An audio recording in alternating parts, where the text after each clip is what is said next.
Although this is officially the third National Executive Retreat, it is, in fact, the fourth such retreat since you assumed office, taking into account the two-day pit stop session held in November 2023.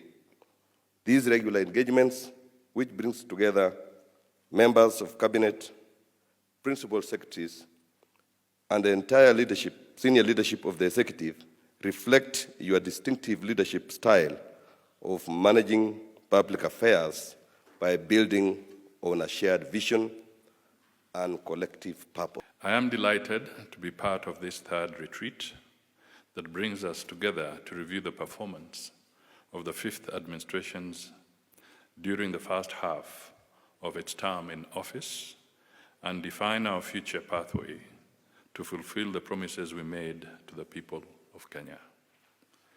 This retreat comes at a critical stage of our mandate, being half-time since the administration was installed in September 2022. It gives us an opportunity to reflect on how far we have worked towards fostering Kenya's socio-economic transformation journey and how we have done it. Further, it is a time for us to strategize on the legacy we shall leave and be remembered for at the end of our first term. I have no intention whatsoever on escaping any of the commitments we made.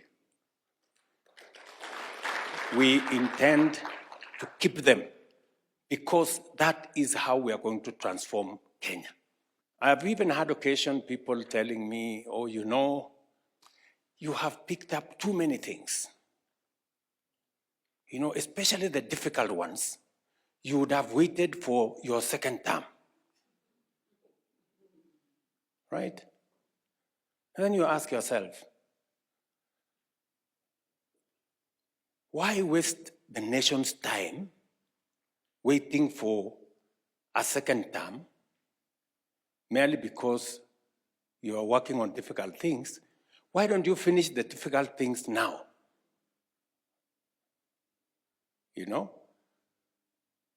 If there is a second term, there is plenty of things to be done. The next election is not our focus. If there is a focus, let it be the transformation, the foundation we are laying so that the next generation can be different.